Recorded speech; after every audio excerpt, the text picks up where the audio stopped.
Estamos lendo João, o Evangelho de João, capítulo 1, claro. E nós vamos começar a partir do verso 11.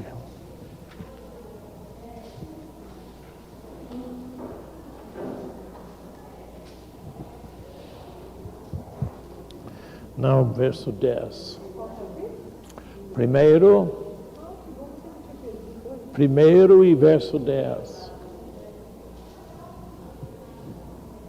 E estamos gravando de forma que há uma fita se você precisar. Verso 10. Falando de Jesus, o Verbo vivo. A razão por que chama Jesus de Verbo vivo é que ele é a palavra de Deus em pessoa. E principalmente eu falo para vocês lerem muito João, porque João, mais do que qualquer outro dos discípulos que estavam com Jesus, não fala apenas para Israel, para os judeus. Ele foi, de certa forma, precursor de apóstolo Paulo. Que o apóstolo Paulo foi diferente de todos os demais apóstolos, porque só ele sabia que nós, que não somos judeus, podíamos ter parte no Evangelho. Os demais apóstolos que estavam com Jesus pensavam que o Evangelho era só para os judeus, devido a toda a influência do Antigo Testamento em que eles foram criados e viviam. Mas quando chegamos a João, ele já está tomando um entendimento bem mais amplo. Então observa o que ele diz no verso 10. Falando de Jesus, estava no mundo. O mundo foi feito por intermédio dele. Mas o mundo não o conheceu. Ele não estava falando dos judeus só.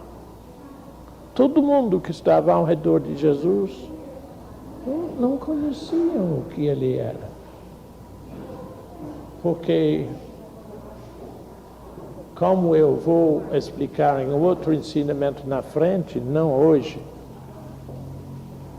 Jesus era Deus e homem. Então estamos lendo João a partir do verso 10 do capítulo 1. Não importa se a versão da sua Bíblia não é exatamente na mesma ordem das palavras que a minha. O teor é correto, é o mesmo. Cada versão tem uma ordem assim, diferente. Mas lembra-se que é a palavra de Deus. Deixa eu só explicar um pouquinho para vocês. Por que nós chamamos a Bíblia a palavra de Deus e que ela, mesmo como está, é diferente de qualquer outro livro ou literatura?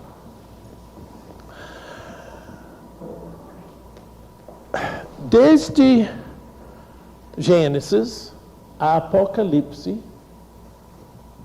não exatamente nessa ordem cronológica, mas para completar o que temos da Bíblia hoje, levou 1500 anos. Ela foi feita por pessoas que não tiveram nenhum contato uns com os outros, e foi escrito em 3 idiomas diferentes. Foi escrito em aramaico, durante um período, essas coisas de Daniel, na parte do cativeiro.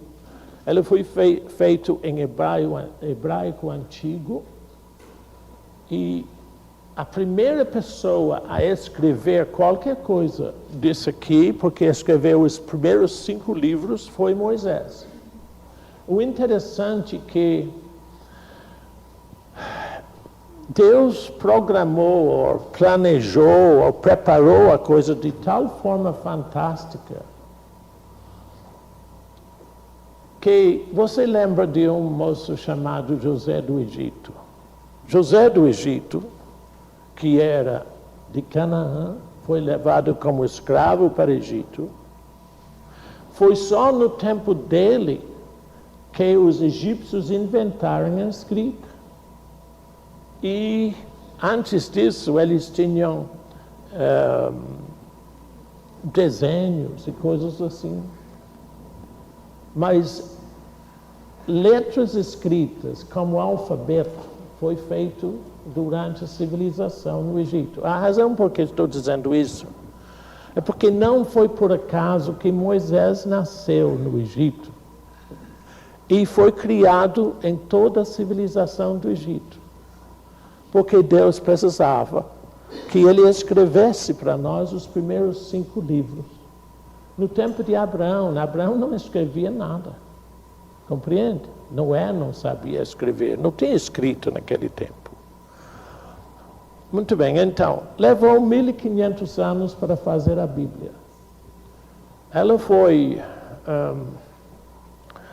escrita por, às vezes, pessoas muito cultas, às vezes por pessoas simples. Pedro, por exemplo. Pedro é um pescador. Ele não tinha estudo, mas ele era discípulo de Jesus. Ele escreveu duas epístolas aqui. O que faz a Bíblia diferente de qualquer outro livro? Você pode ter livros da sua literatura que são magníficas e muito interessantes, mas você apenas pode admirá-los, achar muito interessante, mas você não pode viver aquela experiência. É uma experiência passada. Mas isso aqui, toda vez que você aceita o que está escrito no Evangelho, ela faz parte de você e muda a sua vida. Ou seja, Deus programou uma palavra viva. Além disso, Ele deu o Espírito Santo em nós para poder nos instruir na palavra. Quando eu falo que o Espírito Santo nos instrui na palavra, o que ele realmente faz é que ele pega a verdade e ele carimba isso em nosso espírito. Ele fixa isso dentro de nós. Quando você está lendo aqui, por exemplo, nós vamos ler vários trechos hoje. Talvez em algum momento, quando você está ouvindo e lendo, você, eu não sabia disso. O que é isso? Eu não sabia. Isso chama-se entendimento do Espírito. Ou seja, o Espírito Santo está pegando uma verdade e colocando dentro de você. E daí em diante, aquilo é parte da sua vida. Bom, dito isso, pronto. Jesus, então, chamado Verbo Vivo, ele veio. Ele estava no mundo. Mas o mundo não o conheceu, verso 10. Porque eles não reconheceram a divindade dele. Daqui a um tempo eu vou ensinar, porque quando eu estava na Europa, na Inglaterra especificamente, descobri uma terrível doutrina que está sendo passado na América do Norte, que está atingindo todas as igrejas evangélicas por aqui, nem todas, eu não sei, mas grande parte delas, que dizem que Jesus perdeu a sua divindade. E as igrejas evangélicas da América estão aceitando essa doutrina. Ele nunca deixou de ser Deus. E daqui a um pouco eu vou mostrar a vocês isso. Se alguém tiver pergunta, pode perguntar. A sua pergunta não é besta, não é estúpida. Você fala, não vou perguntar não, porque eles vão achar que eu não sei. Não tem ninguém que sabe. Eu também não sei, mas eu aprendo no Espírito Santo. Então não importa eu perguntar, não é problema. Verso 10, vou repetir. Estava no mundo, Jesus. O mundo foi feito por intermédio dele, mas o mundo não o conheceu. Agora, verso 11, observa. Ele veio para o que era seu. E os céus não o receberam. Jesus não veio aqui para fazer um espetáculo. De fato, a vinda de Jesus mudou totalmente a história da humanidade.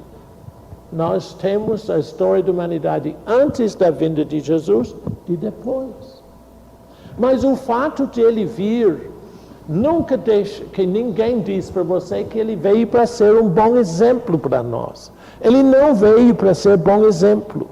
Ele veio para mudar a nossa condição de morte, em termos de Deus, para a vida com Deus. Ele veio para mudar tudo, e mudou tudo. Mas não, por exemplo, olha, você pode fazer todo o esforço para imitar alguma coisa aqui, mas não vai dar em nada.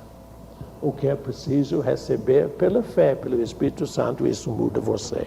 Oh, meu irmão, vem aqui, por favor, verifica, você me dá um apoio assim. Muito obrigado, tá? Jesus veio para o que era seu. O que era seu? Você. Todos nós somos criação dele. E ele veio. Por quê? Porque Deus Pai, que nos criou, teve um profundo amor por nós. Vendo que nós tínhamos distanciado dele. Deus nunca distanciou do homem. Ele nunca se distancia de você. Mas se você optar por distanciar dele, o que Deus pode fazer? Ele já fez tudo em Cristo Jesus para trazer você para ele. Trazer você de volta para receber todo o benefício do seu amor. Então Jesus Cristo veio com esse único objetivo. É chegar bem pertinho de nós. Talvez João, principalmente através dos capítulos, ele explica com muito detalhe como que Jesus entrou bem dentro da vida dos outros. Você lembra daquele capítulo 8 de João? Diz assim, que havia uma mulher adúltera, que eles trouxeram perante de Jesus e disse, olha, achamos ela no ato. Claro que eles sabiam condenar, como todo mundo condena todo mundo hoje, né? São fofoqueiros. Jesus nem ligou. Ele começou a escrever no chão. Por quê? Porque ele não aceita condenação. Jesus não veio, nós vamos ver no capítulo 3 de João, ele não veio para condenar o mundo, e sim para salvar o mundo. Nunca se sente condenado por Deus. Quem condena é Satanás. Ponto final. Deus não. Deus veio para nos salvar de nós mesmos. Como a irmã Melinha falou comigo, irmão Bernardo foi em Tauá. Agora que entendi, você falou que Jesus é seu Salvador porque ele salva Bernardo de Bernardo. É isso. Ele salva cada um de nós mesmos. Ainda que nós gostamos de pensar que o problema são os outros. Não somos nós. Então, ele veio para entrar na vida daqueles que eram seus. Mas os seus não receberam. Se eles não receberam, ficaram no jeito deles. Ficaram longe de Deus. Deus, em Cristo Jesus, quer tomar você na mão e conduzir-vos à eternidade com Ele. Com todo carinho. Então, observa. Em todo momento da sua vida, Jesus Cristo quer entrar na sua vida para mudar você. Que é você que cria. a sua vida, né?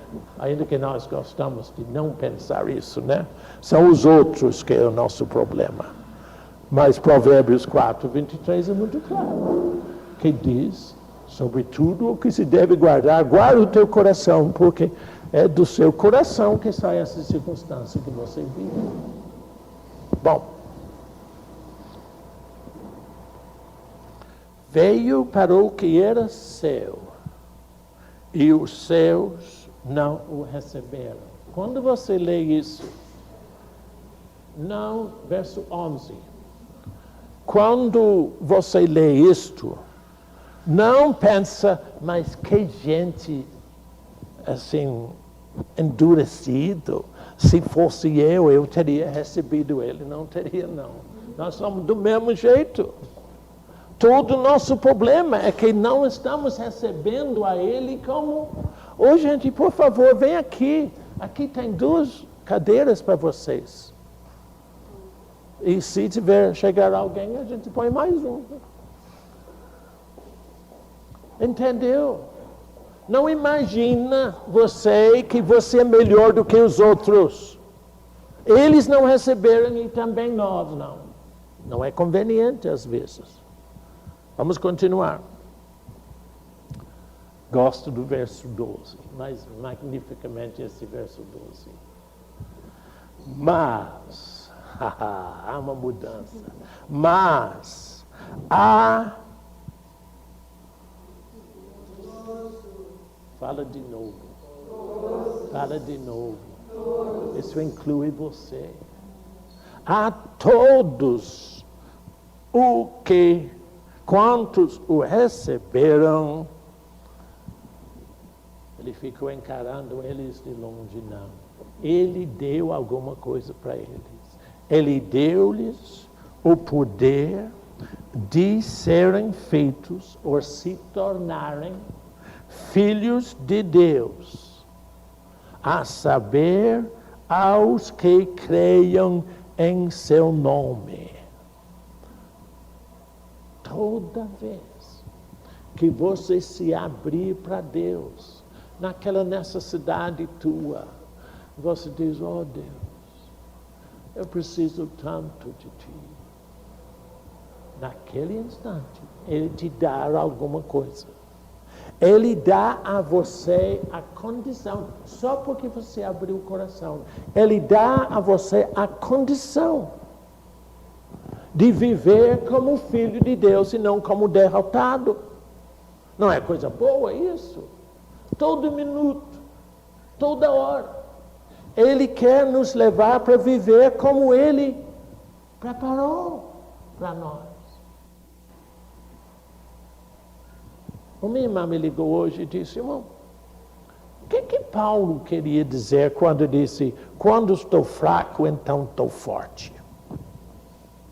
Estou esperando as explicações. Por que ele disse assim? Porque em Zacarias, aquele profeta pequeno lá no Antigo Testamento, diz assim, não por violência, nem por poder, mas por meu Espírito, diz o Senhor. Você não tem que ficar fazendo força para viver na vitória. Receba a vitória de Jesus. Agradeça a Ele pela vitória. Mateus 6:6. Quando você está fraco, entra lá no quarto e diz, oh, graças a Deus, eu te dou, Pai, que Tu me deste o poder, a condição de eu viver como filho de Deus. Dado. Por que rejeita? Ah, não, porque eu não posso. Ah, então é o problema que não crê. Porque Ele te deu condição de viver como filho de Deus. E termina o versículo dizendo o quê? Aquele verso 12. Aos que creiam no seu nome. Por que no seu nome? Eu vou pedir vocês fazerem uma coisa que normalmente eu não gosto de fazer para não ficar folheando Bíblia. Mas para vocês saberem o que é pedir ou crer no nome de Jesus, você vai para Atos, o capítulo 4. Fique com a mão no João lá, né? Atos, o capítulo 4. Não é muito folha na frente, viu, gente?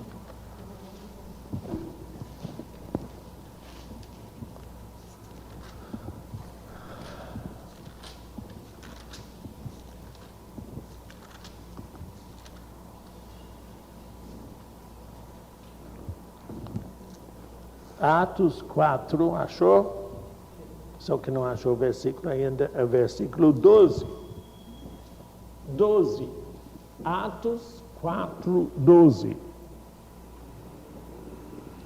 Vamos ler 11 também. Este Jesus, é Paulo que está dizendo, a pedra rejeitada por vós, os construtores da nação, ao qual se tornou a pedra angular, e não há salvação em nenhum outro. Por quê? Porque abaixo do céu não existe nenhum outro nome dado entre os homens pelo qual importa que sejamos salvos. Não é Maomé, nem Maria. Ah, mas Maria, a mãe de Jesus? Não, nem intermediária ela não pode ser. Porque só há um nome dado entre os homens para a nossa salvação. É Jesus Cristo. Então ele disse, olha, voltando para João, capítulo 1, verso 12, aqueles que recebem Jesus, Ele dá-lhes o poder de se tornarem filhos de Deus. A quem? Aqueles que creiam que é só o intermédio dele. É só por ele. Creiam no seu nome. Por que é que não entende uma coisa tão simples? Simplesmente porque fomos criados numa tradição religiosa. Uma tradição que veio puxando de bisavó para avó, de pai, etc., que tem que ser assim. Em termos dos santos, eles se baseiam num versículo de Epístola de Paulo que diz que na comunhão dos santos. Porque para a tradição religiosa em que nós somos criados, santo é aquele que partiu. Só. Ele se torna santo porque ele morreu e foi para lá, né? Agora, infelizmente, essa ideia de comunhão dos santos é o mesmo misticismo do espiritismo, que diz que o que passam voltam para nós. É o mesmo. Satanás não importa que o nome que você dá, porém, é o mesmo engano. Então, o que é comunhão dos santos?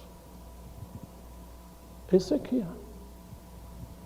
Nós estamos participando da comunhão dos santos. Nós somos pecadores transformados em santos. Não importa se você se sente santo ou não, você é santo justificado por Jesus Cristo. E como é simples isso, meu Pai?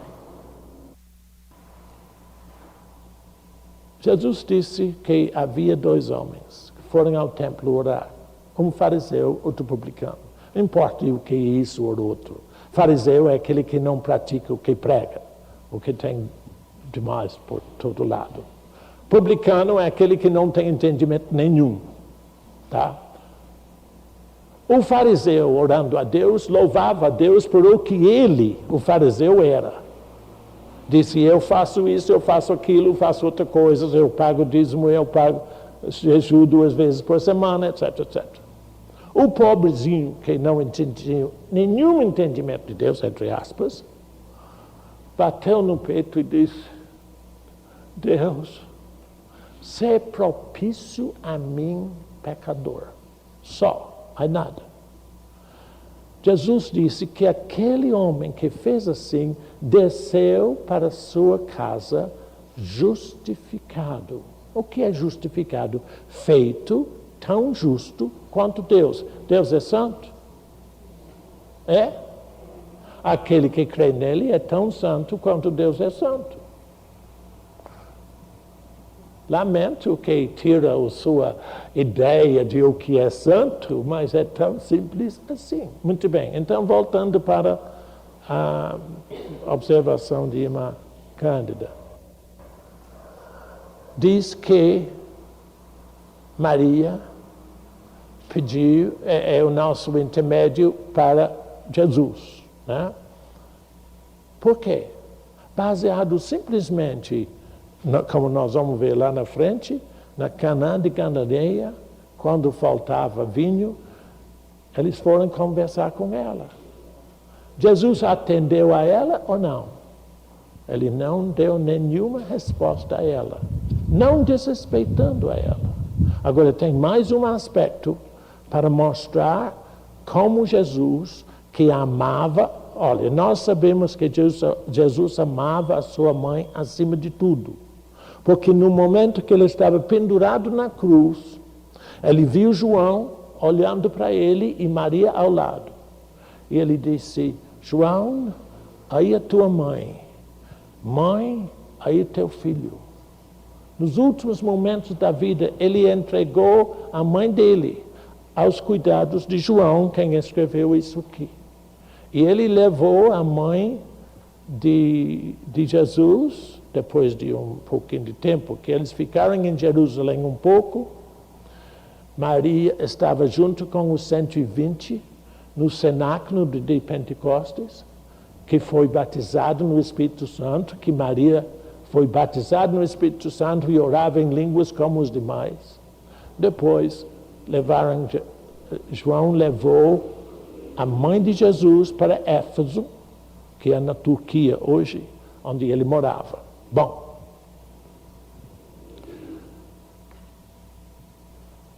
quando Jesus um dia, eu estou querendo lhe dizer que Jesus não desrespeitou a mãe dele, em nada. Uma vez, a casa estava cheia e tinha muita gente querendo ouvir a mensagem dele. E chegou o moço e disse para ele, olha, a sua mãe e seus irmãos estão te chamando lá fora. Jesus olhou para os que estavam ao redor e disse, são estes, a minha mãe e os meus irmãos. Por quê? Porque ele desrespeitava a mãe? Não. Lembra-se de que Maria era muito importante de Jesus em termos naturais, mas em termos espirituais, você é tão importante quanto ela. Então, do mesmo modo que, vamos pôr a coisa no lugar, Bernardo morre, você vai pedir a Deus, oh Deus, me abençoe por Bernardo? Que absurdo, não? Entende o que estou dizendo? Quer dizer, não tem nada a ver. Por que não pede Deus para nos abençoar em nome de Paulo? Porque temos tantos santos que não estão nada deles aqui. Por quê? Porque não existiam nesse tempo do Evangelho. Durante esses tais, vamos dizer, santos, apareceram só depois de Constantino se converter ao cristianismo, mais ou menos 200 anos depois de Jesus. morrer. Bom, então vamos pensar nessas coisas dos milagres. E se você vai para o Nordeste, onde eu realmente morava, lá em Paraíba, você vai ver tantos pernas de gesso e eu não sei o que mais, a coisas. O que foi que aconteceu? Mas eu sei. Não é o fulano ou isto que fez o milagre. Realmente, Deus, em sua compaixão, Ele simplesmente tocou nas pessoas na esperança de que eles vão conhecer a Ele. Uma vez, tem ainda em Jerusalém um tanque, e chama-se Bethesda. E tinha gente, eu não estou nem lendo aqui, mas tudo bem. E tinha a ideia generalizada que em determinados momentos um anjo descia, tocava naquela água, e quando a pessoa que estava ali enfermo entrava na água, estava curado. Então Jesus foi lá para ver esse tal de tanque. E chegou lá, tinha um homem que era manco, não podia, ele era paralisado. E Jesus disse: tu queres ser curado? Ele disse: oh, meu Senhor. Ele não conhecia Jesus. Oh, meu Senhor, mas eu não tenho ninguém que me põe na água quando desce o anjo. Jesus disse: levanta, vai para casa. Então, assim, quem é que faz as coisas é Deus. Mas nem sempre Deus é glorificado nem agradecido. Todos nós estamos aqui hoje por causa da misericórdia e graça de Deus em nossa vida. Satanás teria procurado extinguir você há muito tempo, mas ele não pode.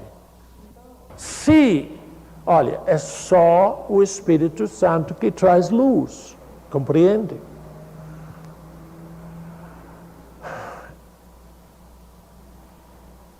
São as misericórdias do Senhor a causa de não sermos destruídos, porque as suas misericórdias se renovam todos os dias para quem? Para todas as pessoas. Então você me diz, então, por que houve um desastre ontem, eu vi um homem morrer na frente de um carro? Não é que Deus retirou a misericórdia dele. Deus estende a misericórdia enquanto ele puder. Mas se a pessoa rejeitar, ele não pode fazer nada. Compreendeu? Vamos continuar? Não sei se respondeu. Mas observa, não adianta desfazer dos outros em termos de santo não sei de quê, santo não sei de quê. Isso não leva a nada. Você atacar a coisa dos outros não ataca nada, oferece-os uma condição. Lamentavelmente, quando você entra com a verdade, puxa o tapete debaixo deles, eles se sentem assim boiando, porque tudo que foi desfeito. Mas não aconteceu com você. Deus tirou tudo que era de lixo e deu você uma vida. Então Ele quer fazer isso para todos. Tá bom? Eu acabei de escrever um livro que a Glória está olhando agora, é o último livro meu dessa coisa, chama-se Deus, Eu e Reticências. Onde eu explico, eu estava em Portugal com os irmãos lá, quando Deus disse, eu quero que você escreva isto. Então eu toco duas experiências da minha vida quando eu tinha 10 anos de idade e quando era maior, para mostrar a vocês a luta que eu tinha para conhecer a Deus verdadeiramente. Porque eu tinha uma avó que era fantástica, fantasticamente religiosa. Bom, vamos lá. Hoje é daquele jeito. 13, verso 13. Terminando 12, diz: aos que crerem em seu nome, os quais não nasceram do sangue, nem da vontade da carne, nem da vontade do homem, mas de Deus. Imediatamente que a pessoa crê, sem nenhum entendimento, mas diz: oh, é Jesus Cristo que morreu por mim, é Ele que fez tudo por mim. Compreende? Não tem entendimento. Eu pergunto você, quando você nasceu, naturalmente, você tinha entendimento? Oh, estou nascendo agora. Você só chorou. Compreende? Você não tinha entendimento nenhum. Mas isso impediu você de nascer? Não. Na mesma forma, pessoas dizem: eu não estou entendendo direito. Até hoje eu não entendo direito. Entende o que estou dizendo? Eu creio no que Deus diz. Eu não entendo muita coisa. Então, quando você está diante de uma grandeza do Evangelho que nós vamos ver lá na frente, onde Deus não condena ninguém e faz tudo para aquela pessoa, e você diz: oh, Deus é melhor do que eu imaginava. Imediatamente o que ele diz: você nasce de novo. Você é feito uma nova criatura. Mas você não nasce porque alguém quis. Você não nasce nem porque você quer. Você nasce porque no seu amor Deus produziu vida em você. Não depende do seu entendimento. Depende da confiança, da aceitação de que Jesus fez tudo. Tem pergunta? Eu sei que muitos de vocês lutam e lutam para entender.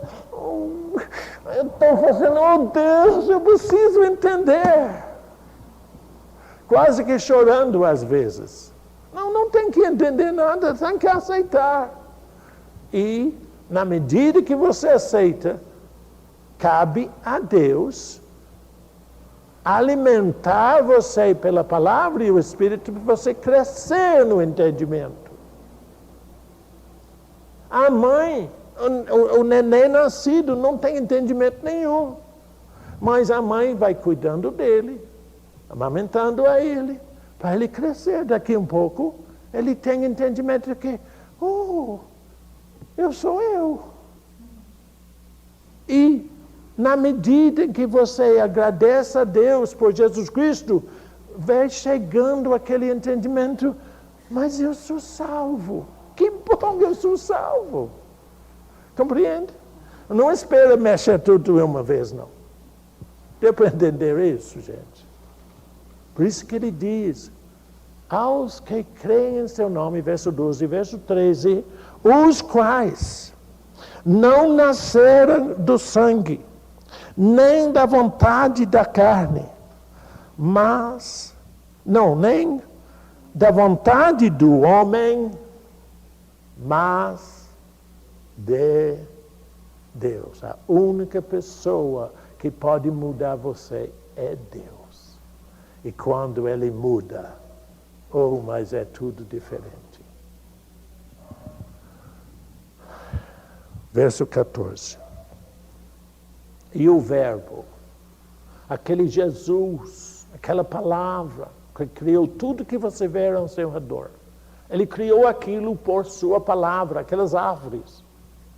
Foram criados pela palavra de Deus. Assim, este mesmo Deus cria a vida dele dentro de você.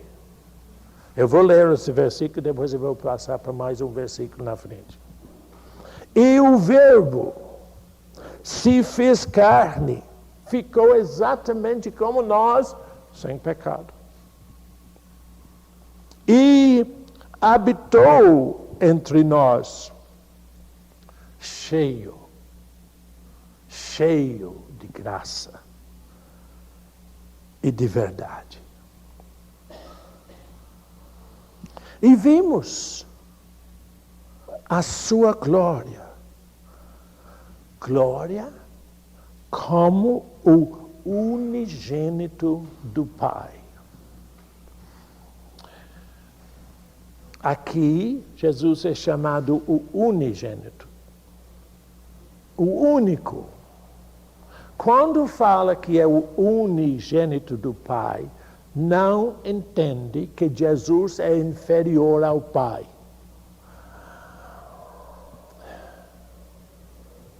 É necessário você entender que a Trindade Santa é Deus Pai, Deus Filho, que é Jesus, e Deus Espírito Santo. São absolutamente iguais.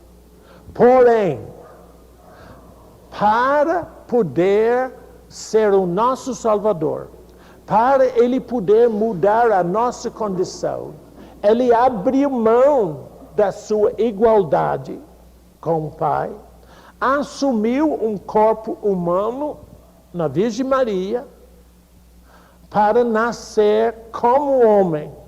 Por isto, no Evangelho, ele sempre se refere a Deus como seu Pai. Entendeu o que estou dizendo? Que ele foi gerado pelo Espírito Santo em Maria. Então, para os homens entender que ele é uma pessoa e Deus Pai é outro, ele falava em meu Pai. Ele também falava no Espírito Santo. Talvez vocês lembrem que quando Jesus foi batizado por João Batista, no Rio Jordão, desceu o Espírito Santo sobre ele em forma de pombo, e ao mesmo tempo Deus falou do céu: este é meu filho, para todo mundo ouvir. Este é o meu filho. Então observa, não imagina que são três deuses. Eles são três personalidades distintas do mesmo Pai, do mesmo Deus. E quando então ele veio aqui, ele é chamado o unigênito, porque Jesus foi o único que veio diretamente de Deus Pai. Entendeu? Em um dos epístolas mais na frente, principalmente em Hebreus, chama Jesus do primogênito. Primogênito, não porque ele não era o único, mas é porque ele é o primeiro daqueles que nasceram através da verdade dele. Nós somos também irmãos na mesma família de Jesus. Deu para entender? Ele é o superior, ele é o irmão mais velho, vamos dizer. E nós somos os irmãos mais novos. Tão novos que até a gente chora. Tem alguma pergunta? Muito bem, então deixa eu só, para esclarecer melhor o verso 14, eu quero que vocês vão para 2 Pedro, mais para o fim do Novo Testamento, quase no fim. Segunda Epístola de Pedro, capítulo 1. Porque esse versículo 14 em João chama Jesus o Verbo que fez tudo. E eu acabei explicando para você que Deus criou tudo o que está no mundo por sua palavra.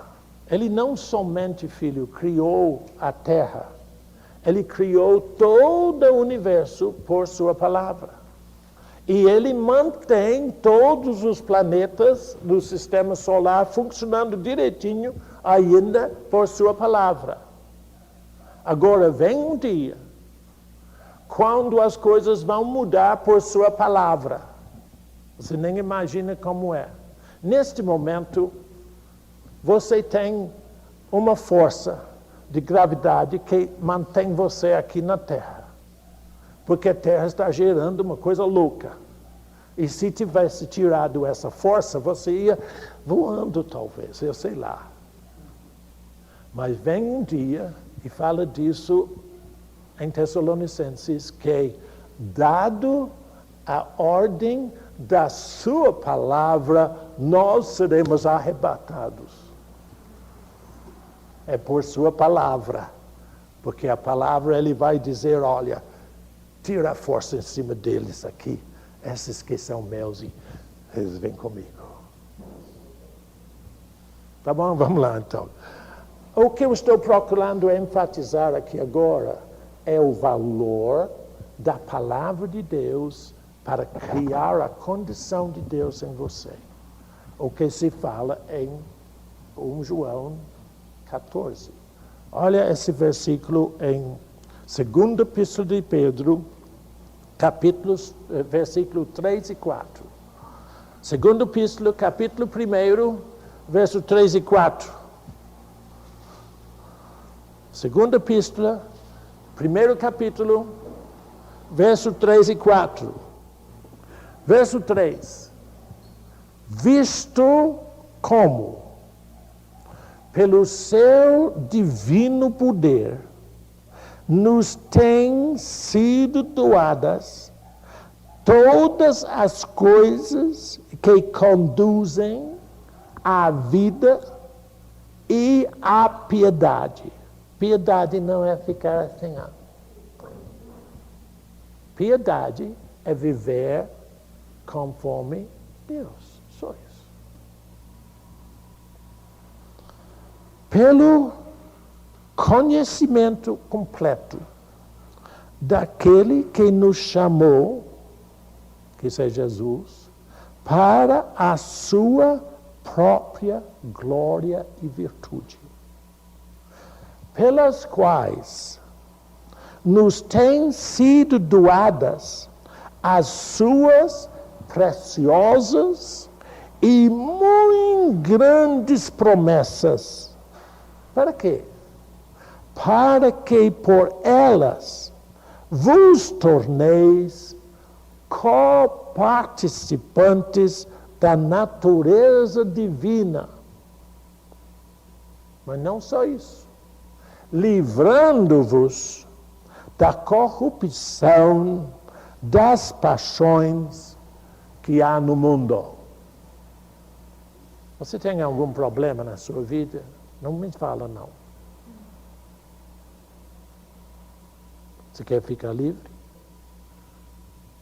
Pratica a palavra de Deus. Ah, mamãe, Bernardo, eu não sei praticar. Praticar é simplesmente andar de acordo com a palavra. Eu falei com uma irmã hoje, que ligou para mim muito perturbado.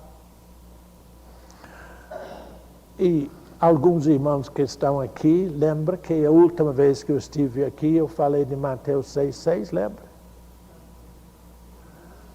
Lembra? Por que eu falei? Presta atenção. Em Mateus 6,6, Jesus diz assim: quando orardes, entra no teu quarto, ou aposento, fechada a porta, ou seja, deixa todas as coisas fora, ora para teu pai em secreto. O que ele vai fazer? Te recompensará.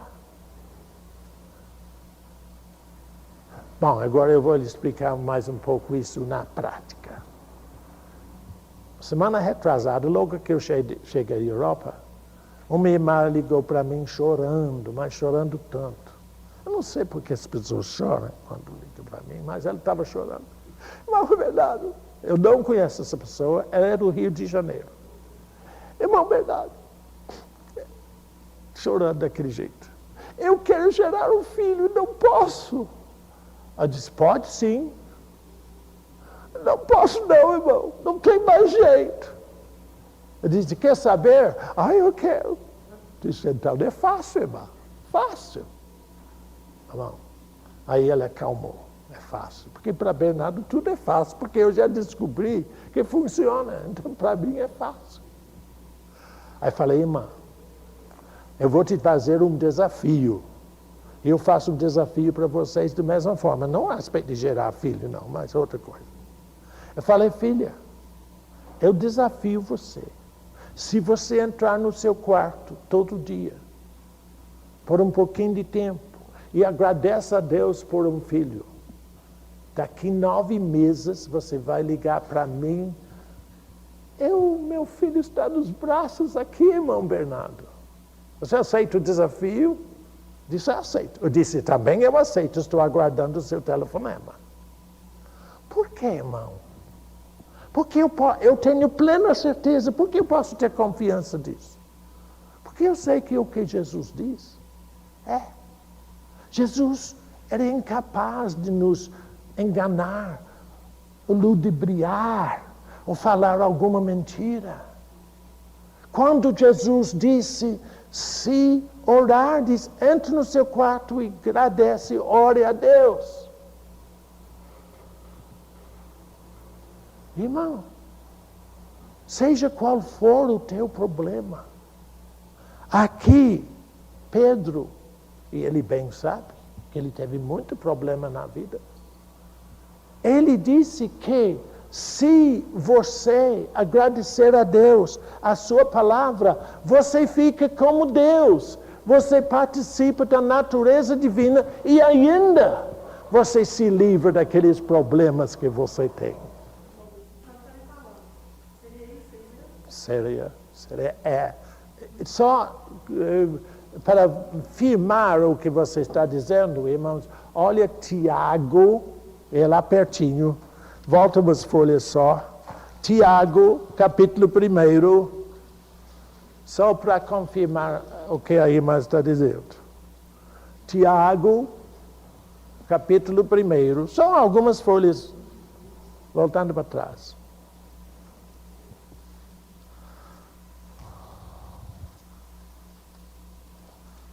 Eu vou ler a partir do verso 19. Primeiro capítulo de Tiago, verso 19 em diante. Mas vou aguardar vocês acharem, porque vale a pena. Não se sente constrangido que você não acha rápido, não, gente. Não tem problema com isso, não. Nós somos família, poxa. Todo mundo tem dificuldades com uma coisa ou com outra. E esse testemunho de Ângela pode ser a sua. Em qualquer momento é só ouvir o que Deus diz e é assim mesmo. Verso 19 então. Primeiro Tiago 1, 19. Eu não falo quais são os números de páginas, porque cada versão tem um número de página diferente. Então fica complicado.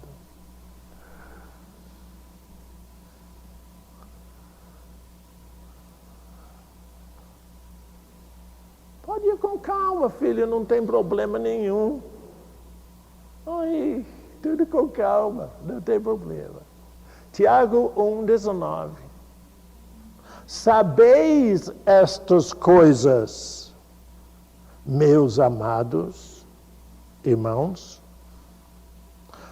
Todo homem, pois, seja pronto para ouvir, tardio para falar e tardio para se irar. Porque a ira do homem não produz a justiça de Deus. Portanto, já sabendo dessas coisas, verso 21. Despojando-vos de toda impureza e acúmulo de maldade. Ou seja, pondo o lixo fora. Que Satanás acumulou tanto lixo dentro de nós. Nós somos um depósito do lixo dele. Então, através do Espírito Santo e a palavra, você tem condições de tirar tudo, limpar tudo que está aí dentro. Como? Despojando-nos de toda impureza e acúmulo de maldade. Como? acolhei com mansidão a palavra em vós implantada, a qual é poderosa para salvar as vossas almas. Portanto, tornai-vos, pois, praticantes da palavra, e não somente ouvintes, enganando-vos a vós mesmos. Você só se torna praticante da palavra quando você aceita. Bom, se Deus diz assim, é assim. A minha condição de vida não é o que eu vejo, é o que Deus diz. Ele diz que Ele cuida de mim, então pronto. Ele cuida de mim. Deus é incapaz de nos enganar. Ele cuida de mim. Agora observa. Por quê? Verso 23. Porque se alguém é ouvinte da palavra e não praticante, assemelha-se ao homem que contempla num espelho o seu rosto natural, pois a si mesmo se contempla e se retira, e para logo é incapaz de desenhar o seu semblante. Claro que não está escrito aqui, mas ele esquece de como é que ele era. Assim que você é. Quando você vem aqui sentado assim, escuta tudo e diz, tá bonito, mas não me valeu nada. E vai embora e esquece tudo. Graças a Deus, quando acontece como Ângela, e desculpe que eu vou usar o termo limpo, a ficha cai. Eu sei que vocês às vezes não gostam que eu fale a ficha cai, porque parece que não é bastante espiritual. Bom, eu não sou espiritual, eu sou seu irmão, eu falo como é que eu entendo. Quando você tem aquele entendimento, quando ela fez, é assim? É assim. Isso é maravilhoso. Você deve ter uma vida assim. Verso 25. Mas aquele que considera atentamente na lei perfeita, a lei da liberdade em Jesus Cristo, e nela persevera, não sendo ouvinte negligente, mas operoso praticante, esse será bem-aventurado no que realizar. Pai, agradecemos a Ti por Tua palavra, pois esta palavra, na pessoa de Jesus, muda toda a nossa vida e cria em nós uma nova condição de vida. Não sabemos como, mas isso não importa. Nós não sabemos como Tu criastes todo o universo, mas está aí. E agora nós não sabemos, às vezes, como Tu crias a Tua verdade, a Tua paz, a Tua vida em nós. Mas aceitamos e nos regozijamos nisso. E agradecemos a Ti, todos nós aqui juntos. Muito obrigado, Pai, por Tua graça e Teu amor, em o nome de Jesus, o único que é dado na terra para nos levar a Deus. Amém. Esta fita é distribuída pelo Ministério Verdade Viva. Caixa Postal 51, CEP 30 123 970, Belo Horizonte, Minas Gerais. E-mail minister@gold.com.br.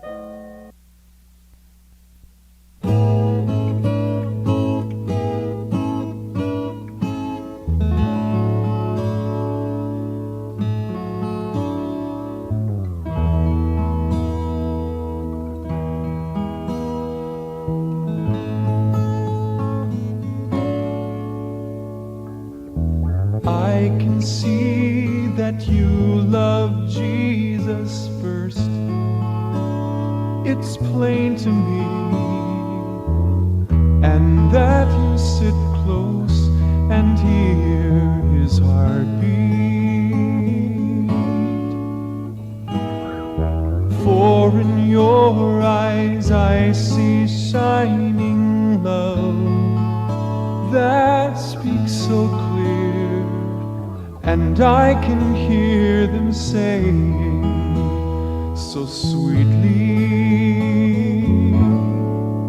He is lovely, He is holy, He gave supremely,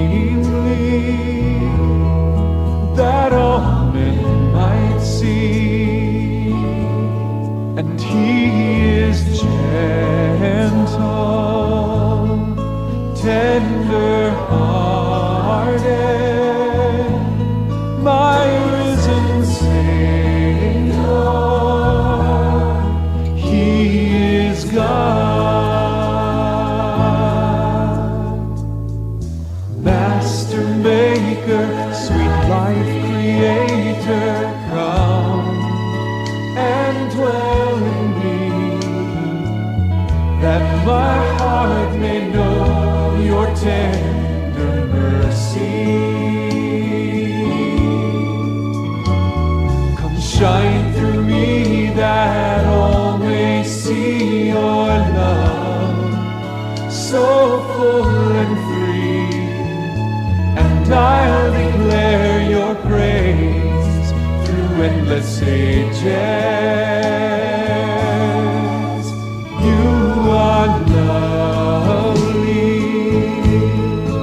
you are holy, gave supremely, that all men might see. You are gentle, tender-hearted, risen Savior.